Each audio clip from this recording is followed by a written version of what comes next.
Jim, there are 6 companies here at TC3 from Nova Scotia. Yes. And I talked to one of your team members who said that Nova Scotia, the government there has been putting a lot of money into technology innovation. Can you talk about what's going on in Nova Scotia and what's kind of what's in the water?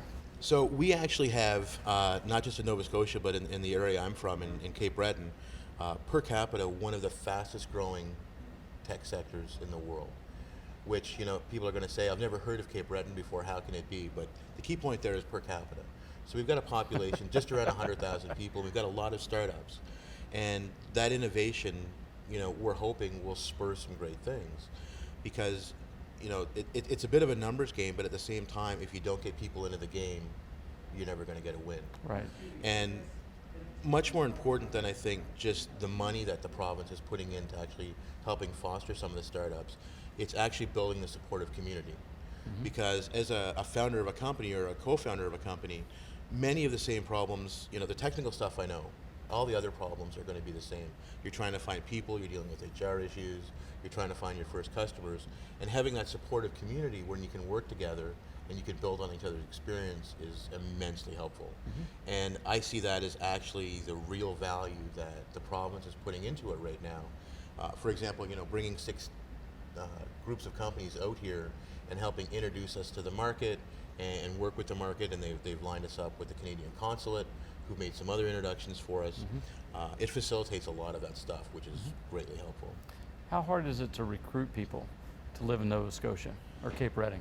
So it has its challenges, but I've worked in the Valley before, and I know a lot of folks out here. It's not the easiest place to find engineers either. Yeah. There's a lot of them here. You can't walk down the street without running into one, yeah. But try to hire an engineer. Yeah. Right? So there are challenges, and they're different, but in many ways they're the same. So a lot of people say we're trying to, we want to bring somebody into Nova Scotia to do X, Y, or Z, and I can't find those guys. They don't want to come from the Valley to come work for us.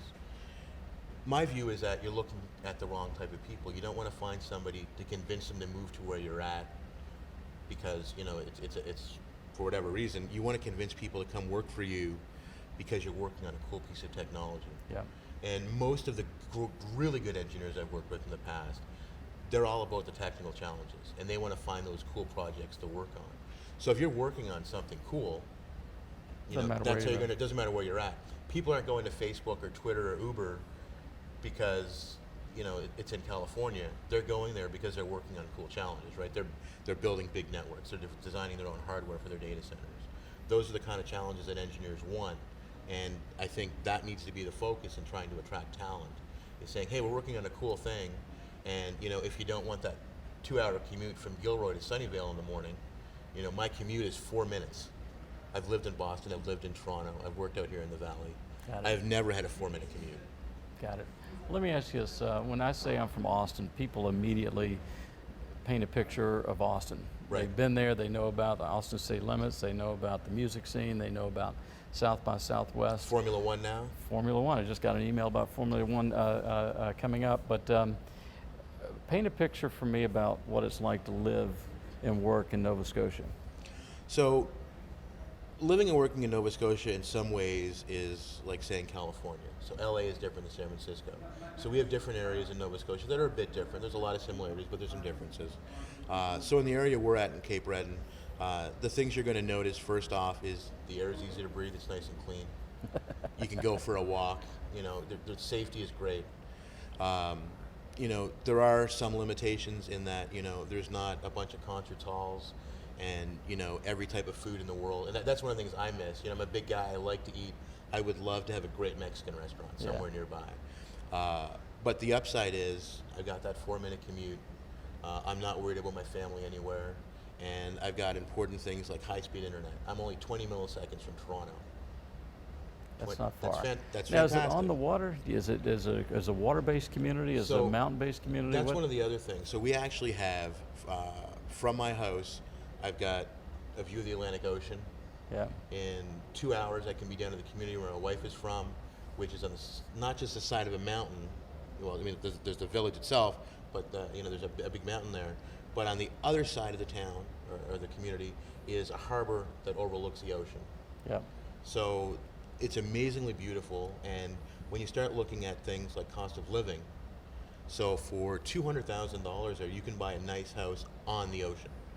Not just a view of it, you can actually touch the water from your property. Now, here in the Bay Area, for $200,000, I can't imagine what you get, but it's probably going to be a little bit smaller than a Tesla. Yeah. So you're better off putting your money into a car you can live in. Exactly. So it gives you lots of flexibility with that. Interesting. And what's the scene there? Is it a coffee shop scene? Is it a microbrew scene?